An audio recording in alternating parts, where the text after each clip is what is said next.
Welcome to American Indian and Alaska Native Living, a program designed to educate and inspire listeners throughout Indian country. American Indian and Alaska Native Living is hosted by Dr. David DeRose, a board-certified specialist in both internal medicine and preventive medicine. Dr. DeRose has a wide range of experience with Native health issues, and he is here today to help you learn more about your health. Here is Dr. DeRose. Welcome to American Indian and Alaska Native Living. I'm Dr. David DeRose. Today we've got a fascinating show lined up for you. It actually brings me back quite a few years to a person that I crossed paths with in my medical training. His name is Dr. Noel Gardner. Noel, it's great to have you with us. Thank you. It's good to be here. Noel, you and I spent 4 years together as medical students out in Southern California, and we had the privilege of reconnecting during a reunion recently. And I was just fascinated to hear your life story. It's amazing that even though we spent all those years together, a number of us, there are still a lot of stories that I was hearing for the first time just a few weeks ago. Yeah, there's no question. And part of those 4 years were so intensely buried in books and in labs and in clinical rotations that in many ways we didn't get to know each other as well as we'd like to. And there's something rich and wonderful about being able to look back over a lifetime together with colleagues years later and hear what actually happened. So I really valued that time we had together with our classmates. Well, one of the things that I was really struck by is for all these years I've been working in Indian country, working closely with Native American tribes, indigenous peoples throughout really the globe. I mean, mostly in North America, but we had the privilege of doing things abroad as well. And I never realized this deep connection you had with Indian country. And I think as we get started, you're, of course, an MD, you're a psychiatrist, you've had a successful career. I mean, if someone does a Google search on Dr. Noel Gardner, they'll see you've been faculty for many years at the University of Utah. You've been a forensic psychiatrist, all kinds of things. But I don't know that they'd find out about that early life history that you shared with me not long ago. So tell us a little bit about this deep connection with Indian country. So it's true. It goes way early into my life. It is part of my life blood. I was born 20 minutes after midnight Christmas night in 1951.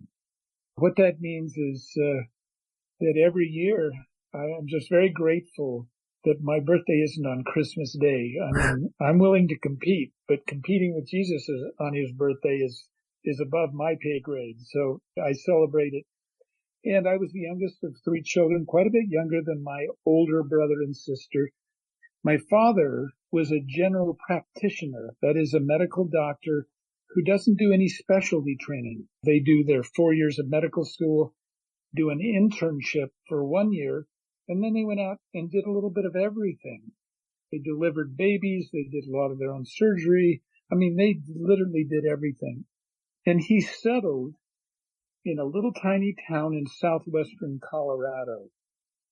He graduated in 1944, and because he was in medical school during World War II, the military didn't take him out of medical school, but after medical school was over, he was required to give his country the service he would have done during the war.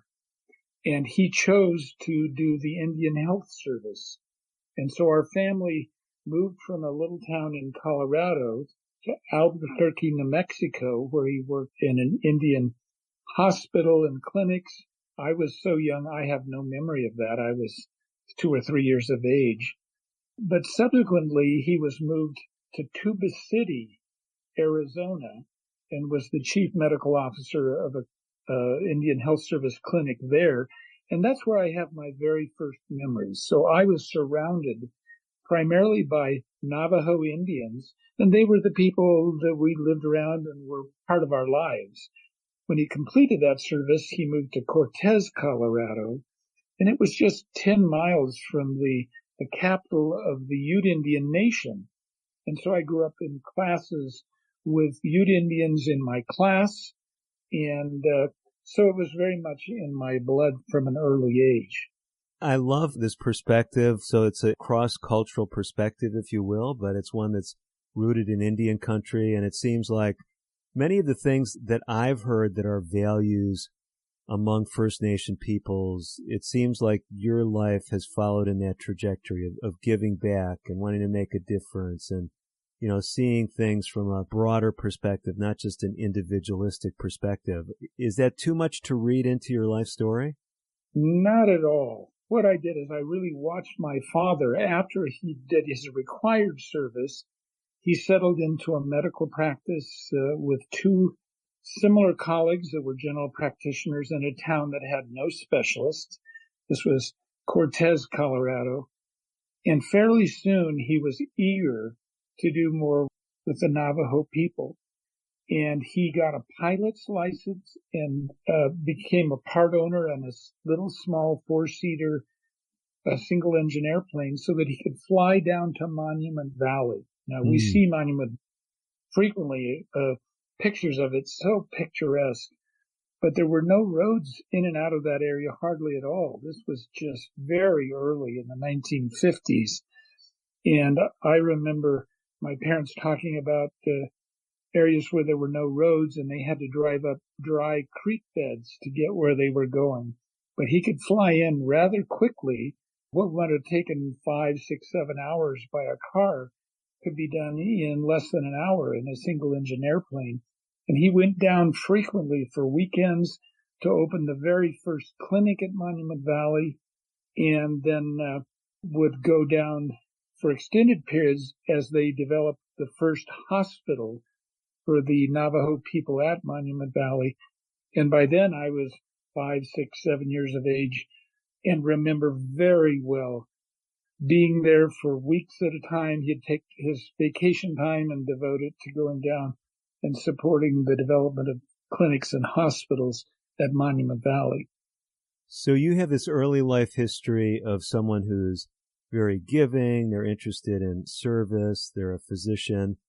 And I know you and I have spoken a little bit about your life journey. That was not a foregone conclusion that you were going to follow in your dad's footsteps as a physician.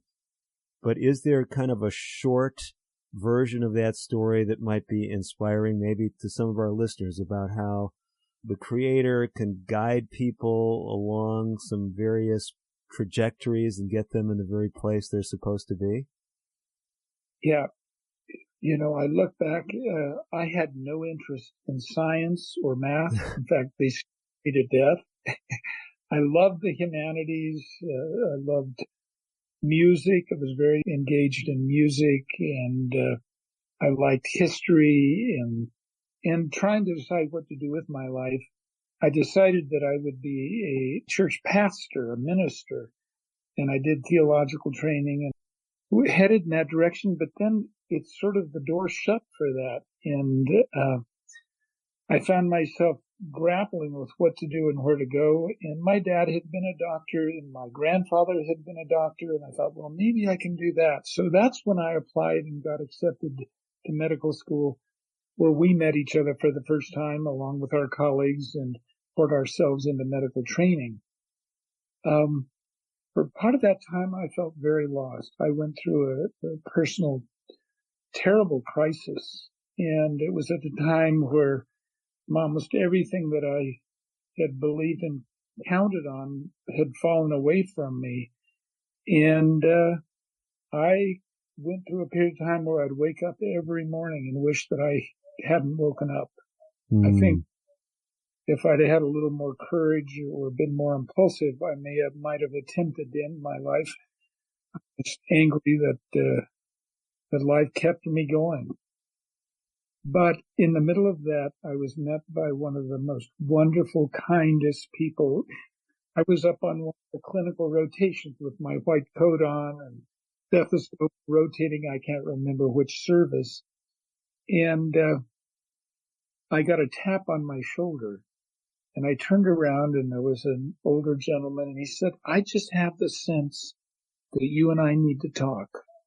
And I said, oh. And we set up a time, and from then on I met him every week in his little office. And for the first, I don't know how many meetings I'd come in and just rage at the stupidity of the universe. And I could tell the stories of people. I remember being on a rotation, and I was not involved in the actual care of this patient, but they brought in a woman and a young infant. And she had gotten into an argument with her boyfriend who had gotten violent, and he grabbed a big pot of boiling water and threw it on her. And she had an infant in her arms in his pajamas, and it soaked him.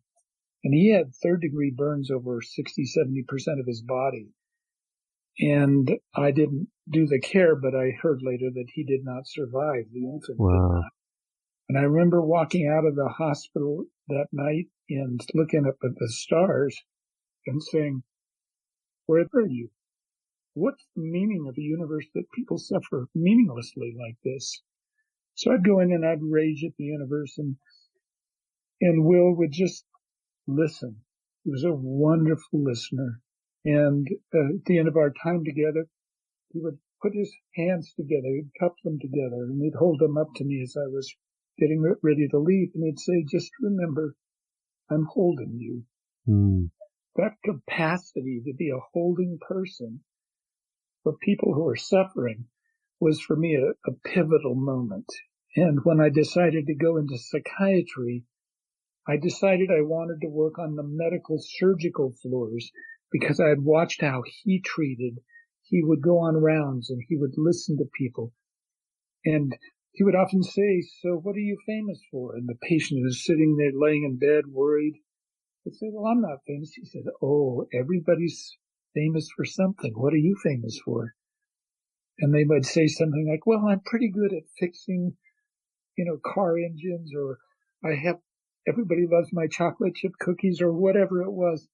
And we would walk in, they looked so defeated, and 15 minutes later we'd walk out and they were sitting up, and I thought, man, for people to be at a moment of vulnerability and to be so capable of nurturing and helping them through a difficult time, that's what I want to do with my life. And I decided that I would be a consultation psychiatrist in a medical surgical setting.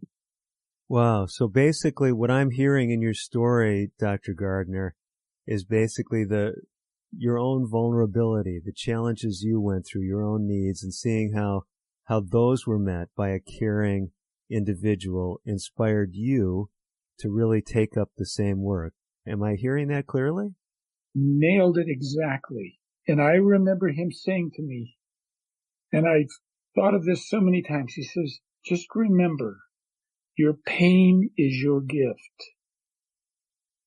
Your pain is the gift that you will give to your patients because it will be a bridge between you, the bridge over which you walk into a new life.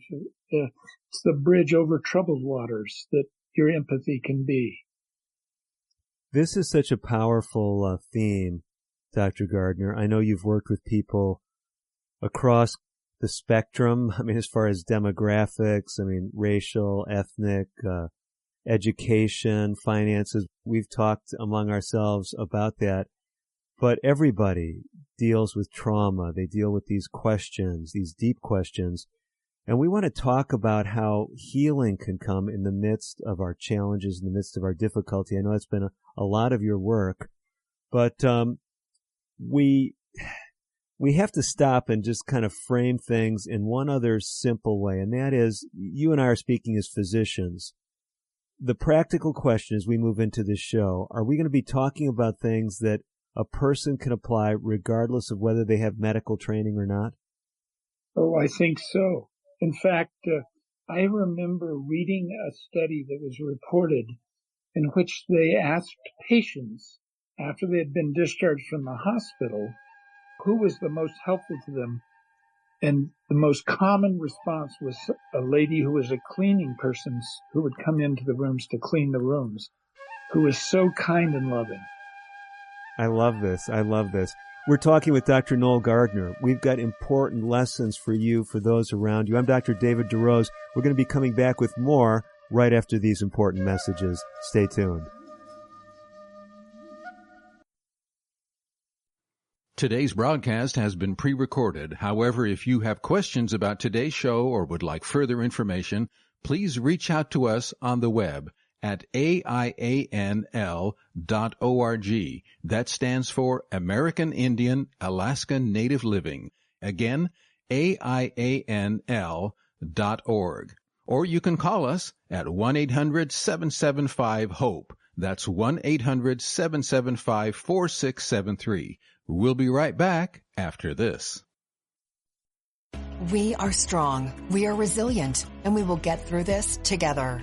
But these are stressful times, and it's important to also practice good self-care. It's normal to feel overwhelmed, anxious, or afraid. But there is hope. Reach out to someone. Connect with your friends. Stay in touch with your community. And know that you are not alone.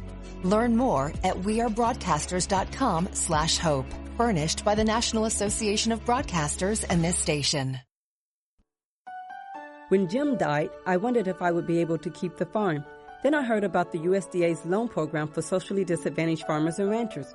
It's for women and minorities who may be having trouble getting credit. Once I was approved, the USDA's Farm Service Agency helped me get the credit I needed. Now I don't have to sell, and I can pass the farm down to my kids the way Jim's dad passed it down to him. I know he'd like that. Contact your local USDA Service Center or visit www.fsa.usda.gov. Social Security is with you through life's journey from birth to retirement. As your life changes year to year, so do your needs.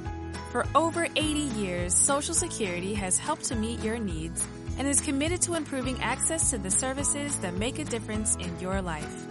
Today, you can verify your earnings, estimate your future benefits, apply for retirement, manage your benefits, and even change your address, all from the comfort of your home. Social Security's online services help put you in control with secure access to your information anytime, anywhere, allowing you to spend more time with family, friends, or simply just enjoying the day. Social Security, securing today and tomorrow. See what you can do online at socialsecurity.gov. Produced at U.S. taxpayer expense.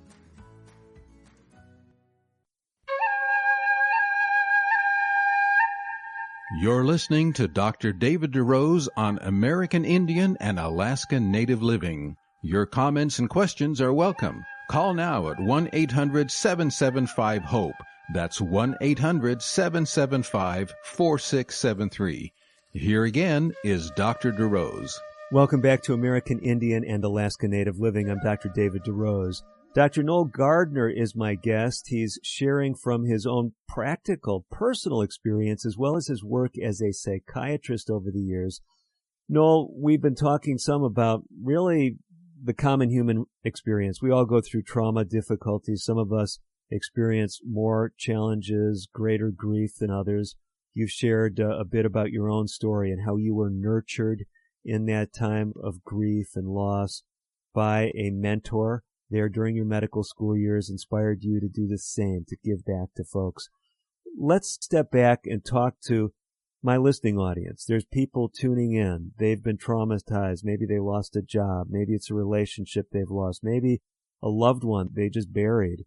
And they're just reeling. They're dealing like you were in that medical rotation, kind of, shouting out at the heavens and wondering, where is God? Is there any meaning?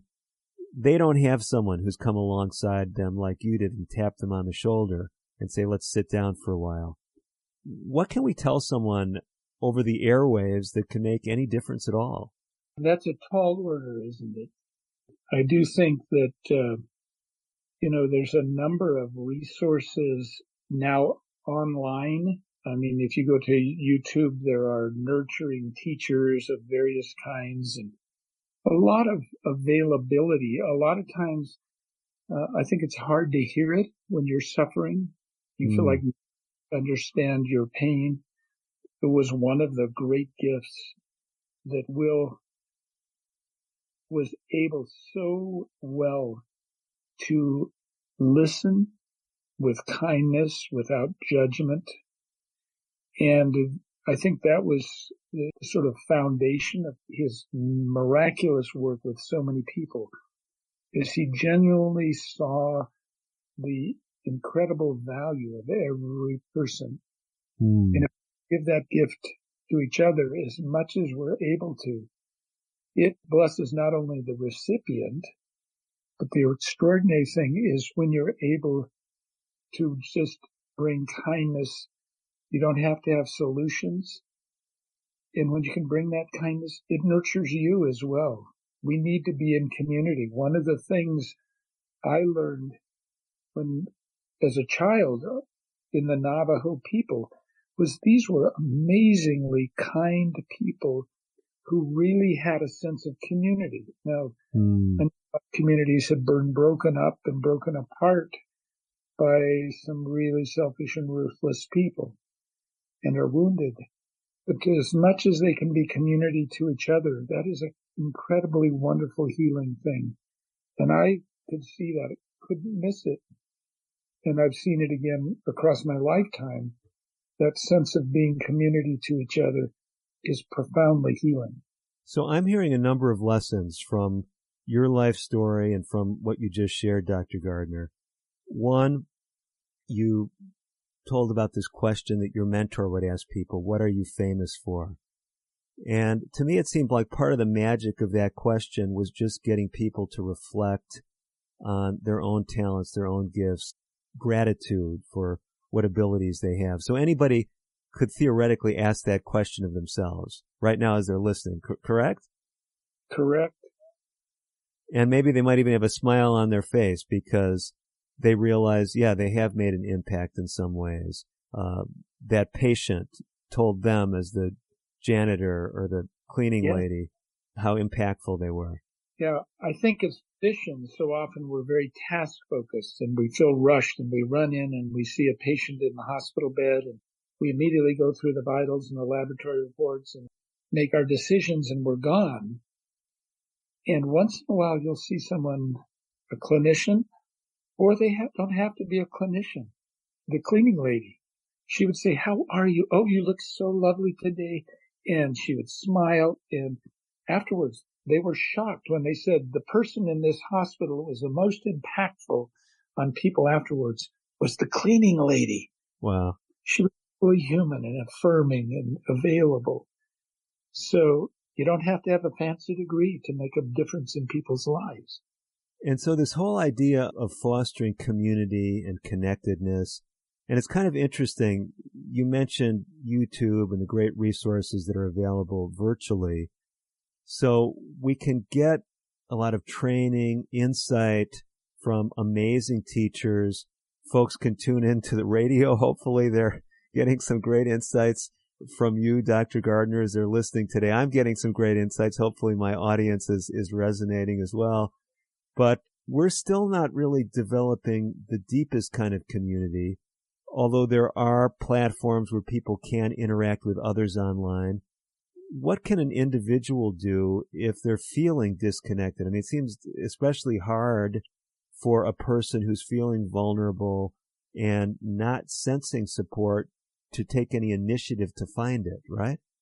Yeah, and you're asking a very tough question. When people become clinically depressed, often they avoid contact, the contact they often really need because it feels overwhelming to them, and they don't have the motivation.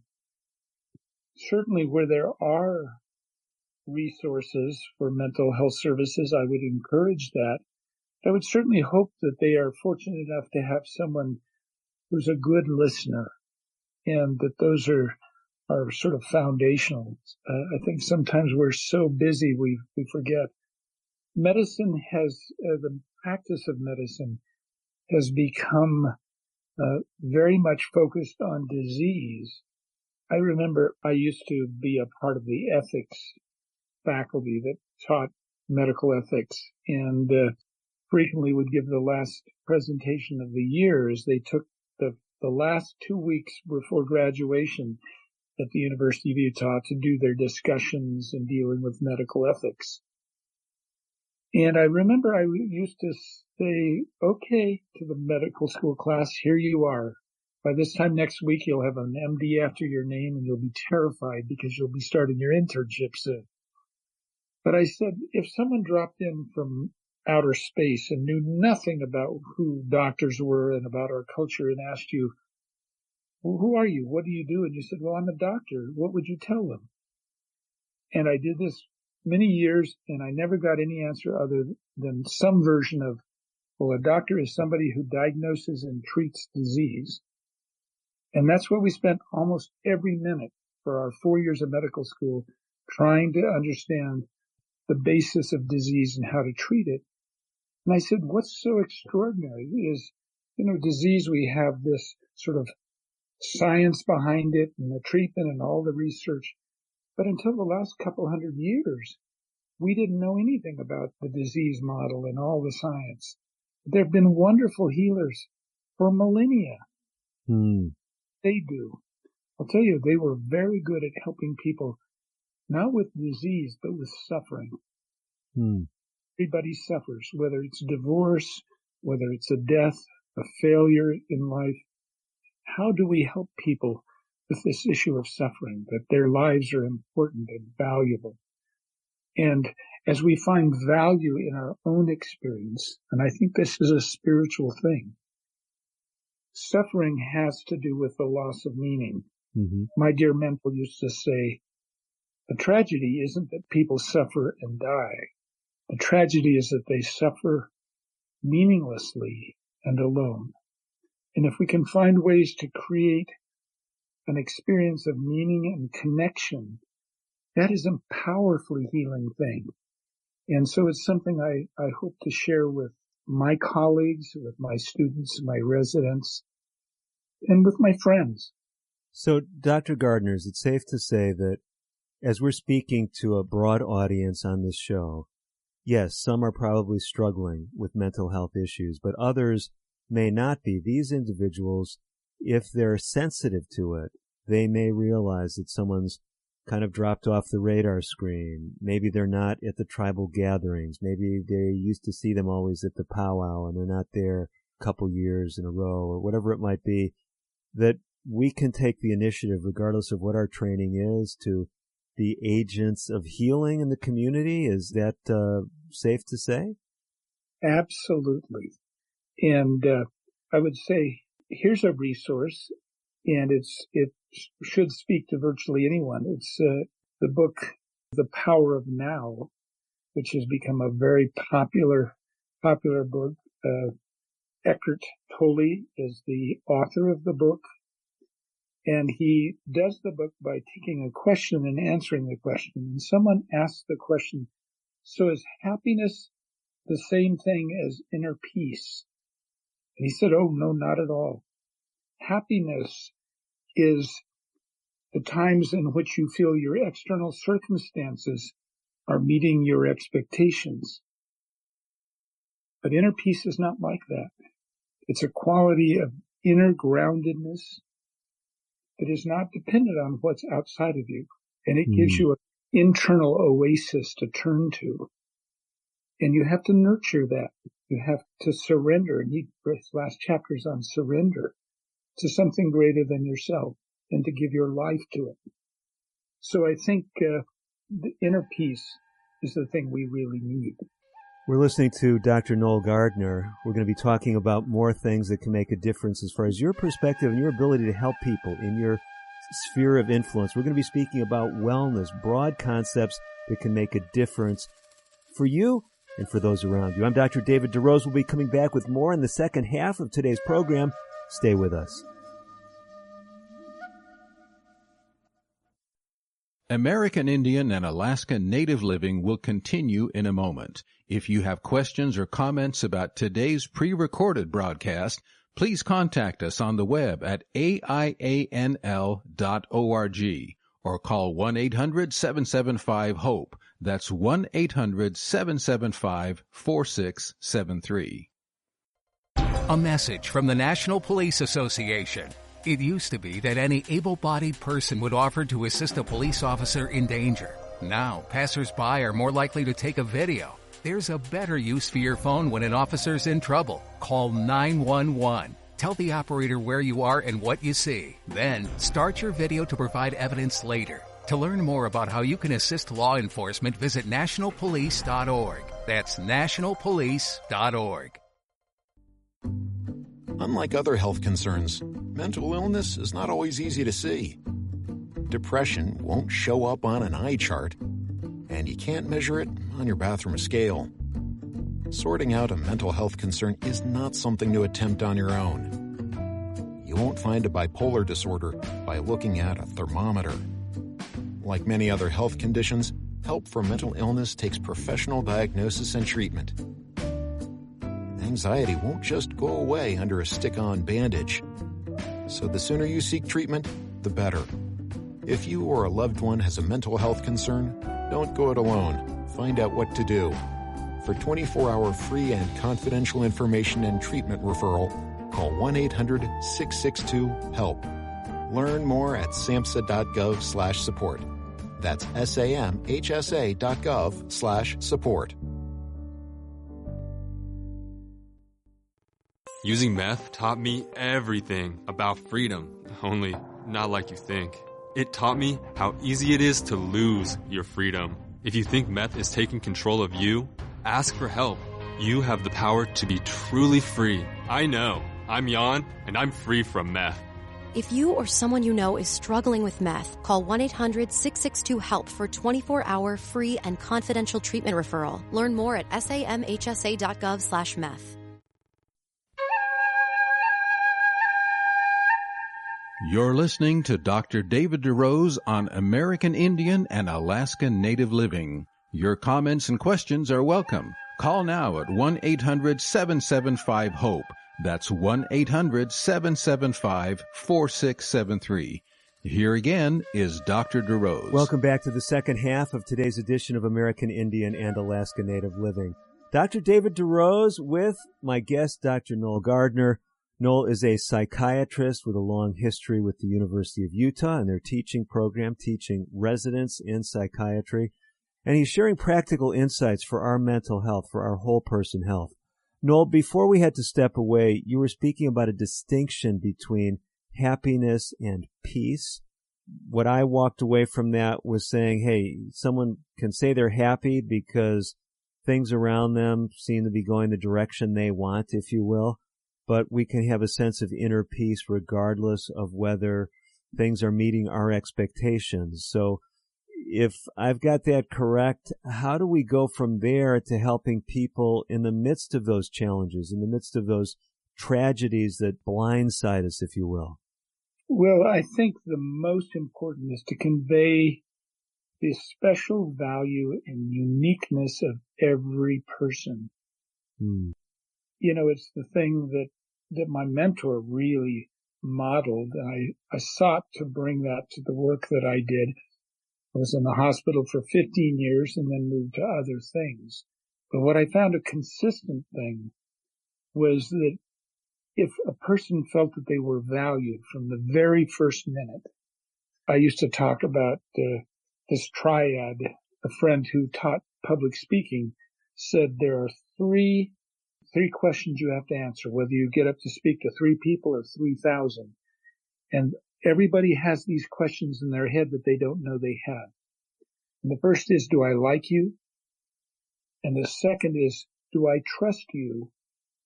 And the third is, can you help me? And if they don't accept all of those questions, you've lost them. And I think about that when I would meet with a new patient, and for them to really say, boy, I like you, I trust you, and I can see you're going to work hard to help me. We became partners. I wasn't the doctor, and they were the patient. We were therapeutic partners. And the more they could help me understand their experience, the more I could really question and seek and understand it. The more we became partners, the more successful treatment was. And I think that's just friendship as well. Yeah, I love this picture because really what you're talking about is this healing dynamic to friendships. You saw that in your early life history. You know, you mentioned the rich cultural fabric of the Navajo Nation and how you resonated with indigenous peoples in this sense of community.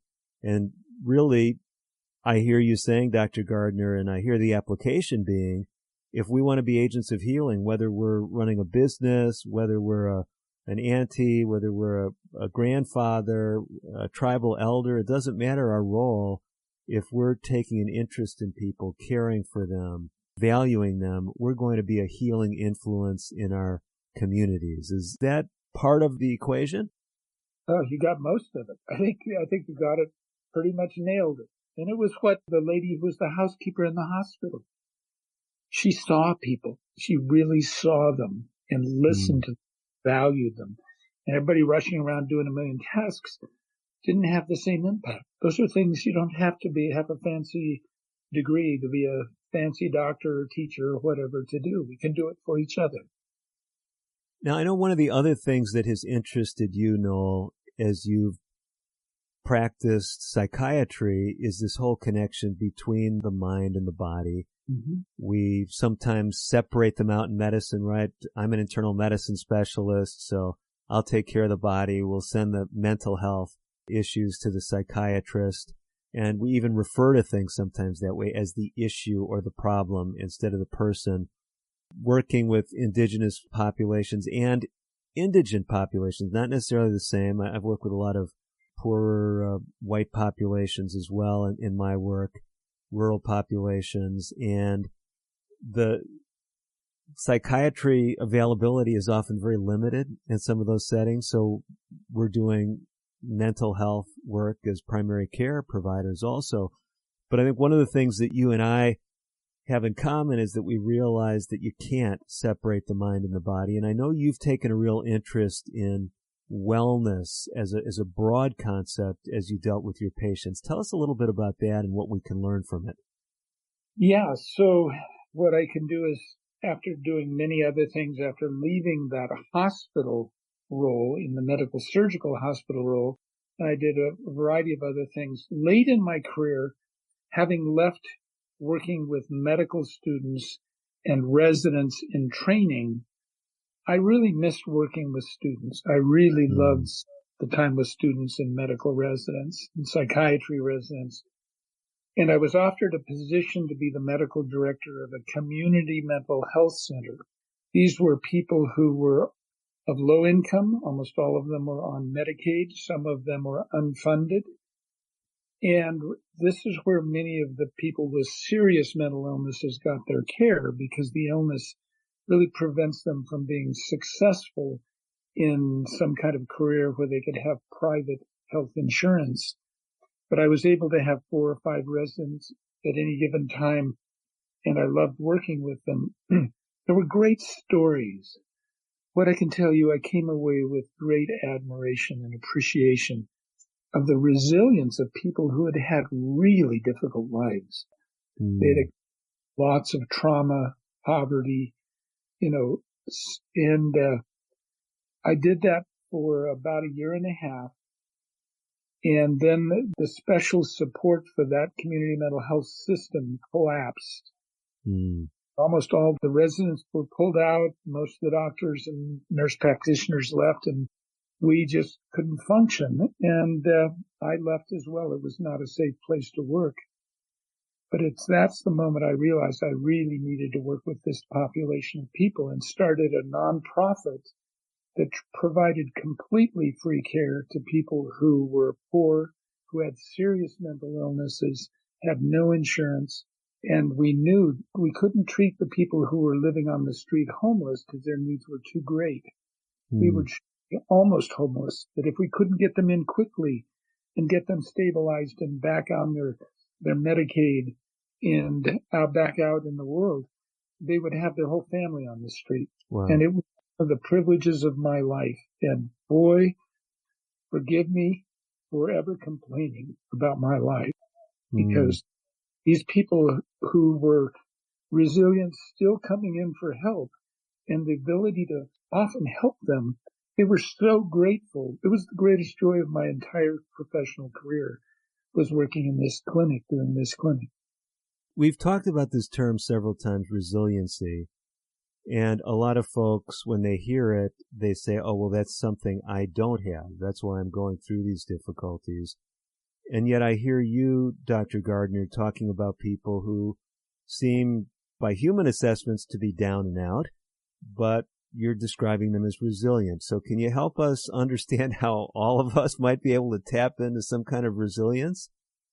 Well, I wish I had the answer. Most of the people who I was just amazed at their resilience, they're continuing to try to make a life for themselves, would tell you that they didn't feel like they had any other choice. Mm. On the other hand, I see a lot of people who've been given great privilege, but because they don't have all the successes that they feel entitled to, they're very bitter and very angry, and they feel shamed because they have this unrealistic, false self, this false idea of who they were supposed to be. And if it didn't work out, they're angry about it, and they blame the world, they blame themselves. And the people with resilience, one of my favorite books starts out with this line. It says, "Life is difficult. This is a great truth. Most of us are born into the world thinking it's supposed to be easy, that we're supposed to get a great education and fall in love with the person that we're meant to be with forever, and we're supposed to be a very successful life, and when that doesn't happen, we feel angry, we blame others, we blame ourselves. And when we finally accept the reality that life is difficult, it finally starts to become easier." And I think what I saw in most of the patients is these people didn't expect it to be easy, and they were incredibly grateful. Usually when they would leave, and we tried to get them stabilized quickly and out the door so we could take new people in. And frequently when they would leave, they'd come by to me and they'd say, "Doctor, can I give you a hug?" And I said, "Of course."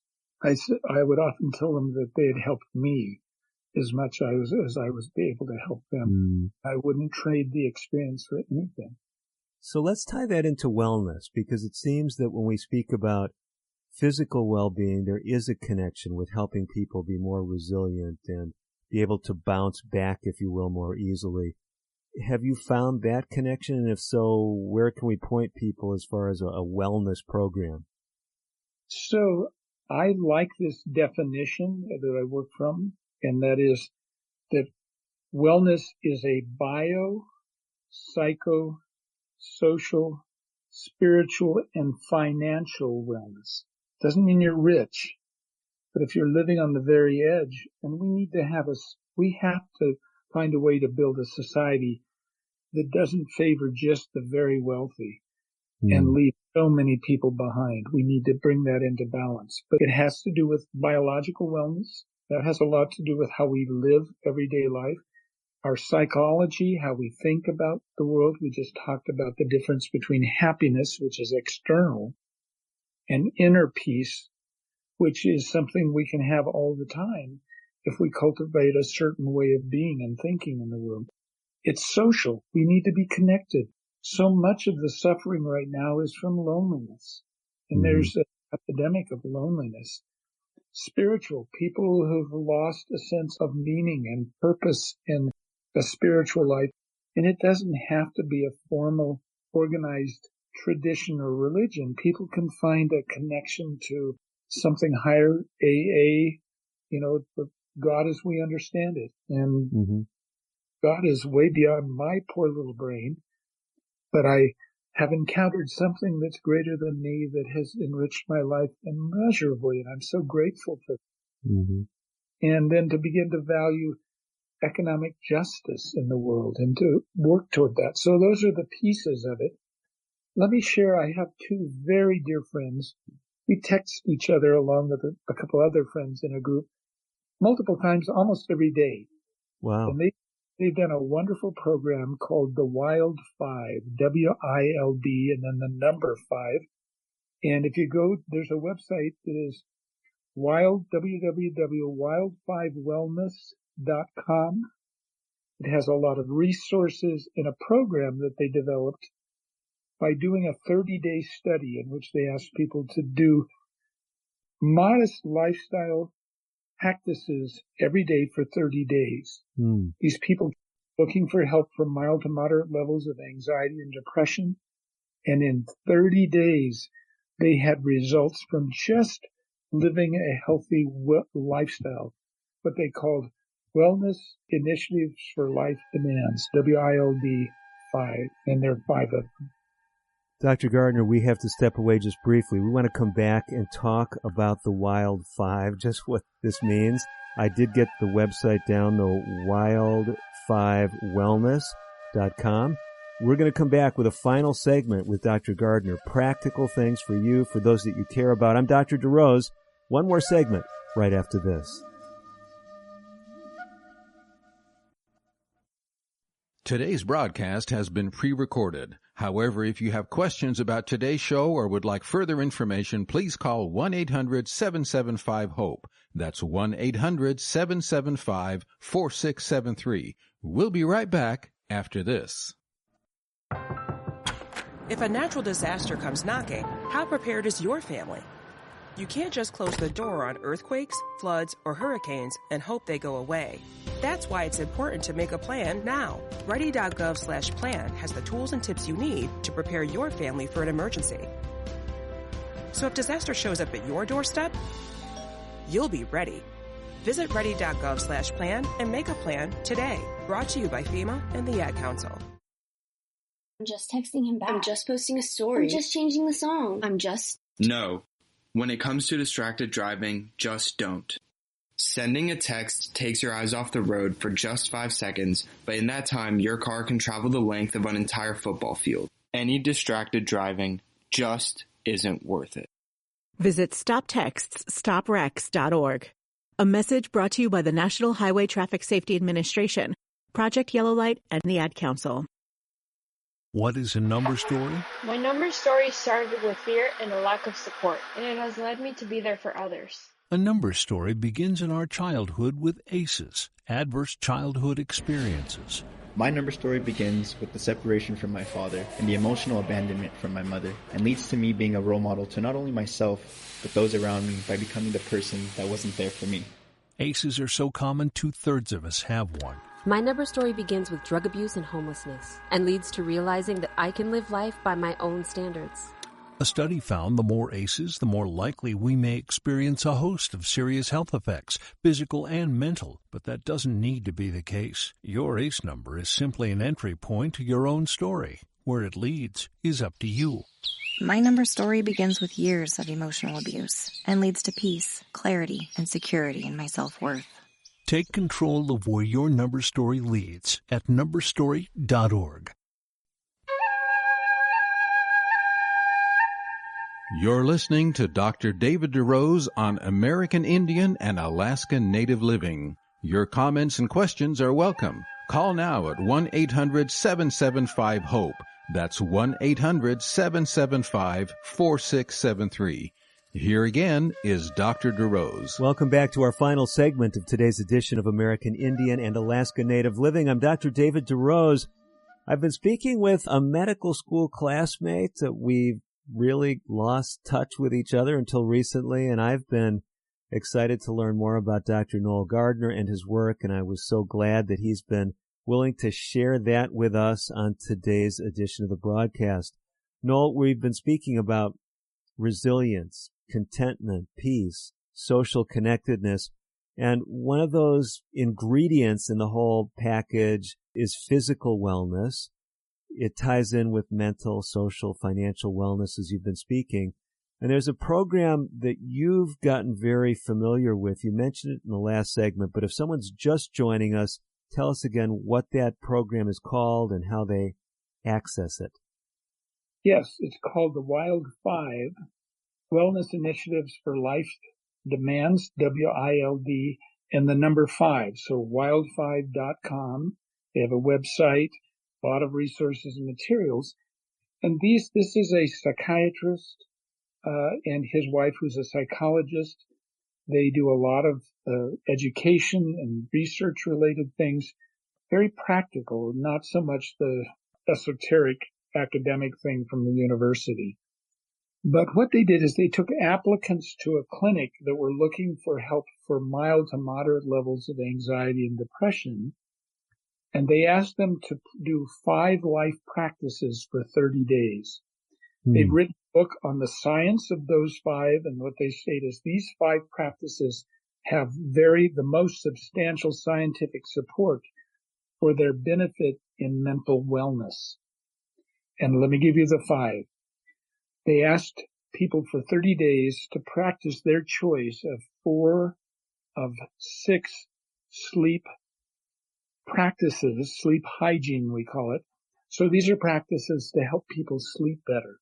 Turn off the technology for the last hour. Don't drink caffeinated drinks later in the day. So they list the 6 and they chose 4. Okay. Then they said have at least 2 episodes of 5 minutes of mindfulness, to quiet the mind and change and become fully present in the moment. It's wonderful when it's done in nature, and let nature just seep into you and to be present fully, and not just in your head, but be present in the moment, and to foster that. If you do it for 5 minutes twice a day, you'll find out you want to do it I found myself doing a minute of mindful breathing and meditation between patients in my schedule.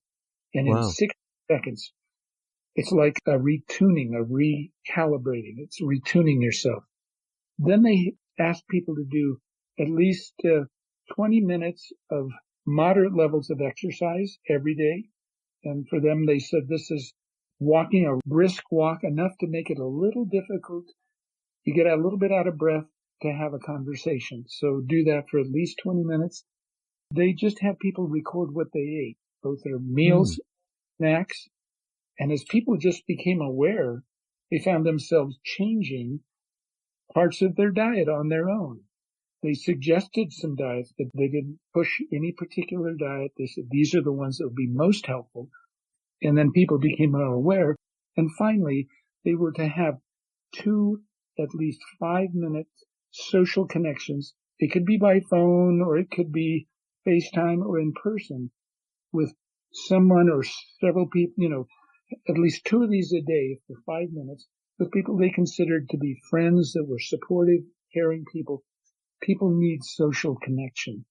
Found at the end of this is that on standard measures of anxiety and depression, they were more than 40% improved on those measures for both depression and anxiety, almost 50% better. Wow. And we don't see with medication very often. And this was completely independent of medication. So you don't have to be rich or have insurance. And that website allows you to download if you have a smartphone, and you can track it, and it will follow you with all kinds of support. And it's a wonderful website. So it's a practical way to bring forward the things that really give meaning and purpose and connections in our lives that can make us mentally healthier. So this is simple stuff. I mean, conceptually, let me just make sure that I've got it all down, because I've been taking notes. So we're going to focus on sleep hygiene. There's some practices that help us to sleep better, to wind down and sleep better. Second, we're going to take some time for, people might use different terms, but nature bathing or spiritual reflection, meditation, prayer. Would all those things fit under that umbrella? It's to quiet the mind and make us fully present in this moment. So we're not just worried about the past. So much of the time we worry about things that are in the past that's gone. In the future, we worry about stuff that's not here yet. Fair enough. Fully present and in this moment brings an inner peace that's very helpful. Is that related to this? I've seen more about the science of savoring, kind of appreciating things around you. Same type of idea? Absolutely. And I have my favorite, Thich Nhat Hanh, a Buddhist monk who Martin Luther King Jr. said had a profound effect on his life. He has wonderful audiobooks and books. My favorite is Peace is Every Step, and he walks through a way to live a life. So now when I see a red light and I'm driving and I usually am in a hurry, I stop at the red light. And he calls them bells of mindfulness. He said in Vietnam, they'd hear the bells ringing from the Buddhist temples, and that's a time to call you back to your true self. So I always stop at the red light and I come back to myself and I bring myself, and I did that between patients, and I started to practice being fully aware and then wanting to be fully present to my resident or to my patient, and to not just be in my head worrying about the past or the future. Sounds good. So we've got 2 of those 5 elements. A third one is at least 20 minutes of exercise every single day. Yep. And then the fourth one had to do with, boy, I'm revealing that I'm a doctor because I'm having a hard time reading my notes here. Awareness of diet. So they just had people become aware of it. They recommended like a Mediterranean diet, which most people could do. Some diets, like a ketogenic diet, are a little harsh for some people to try to do, but a much healthier diet. Good. Diet awareness. And then fifth was the 2 5-minute sessions a day to connect with a supportive other person. Texting does not work. Okay. So you can text to people, but you need to hear voice and you need to feel emotionally connected to somebody who cares about you. So now I've sensed, Dr. Gardner, that you really care about people. You care about my listening audience. From this 1-hour interview, can they get credit or they have to have a personal interaction with you? Oh, they don't have to have a personal interaction, but they're always welcome to, you know. I can only do so much, but I do. It's a wonderful thing to care about other people because you know what? Then they also care about you and you get to share a wonderful sense of connection. That's what community is. And I feel very blessed to have been able to have the life I have, even though there were times I wasn't able to do well with the life that was given to me. I finally, I'm a slow learner, but I've finally been getting there. Well, I think everyone has got to appreciate the fact that, you mentioned maybe not using the very words, but hitting rock bottom and really throwing your hands up and saying, what's the point, and coming close to really ending it all. But when people listen to your story, I mean, it gives me courage because no matter what I'm going through, no matter how bad it looks, the Creator can allow me to have been in that space to develop resilience and compassion. And we see that illustrated in your life, Dr. Gardner. I so appreciate it.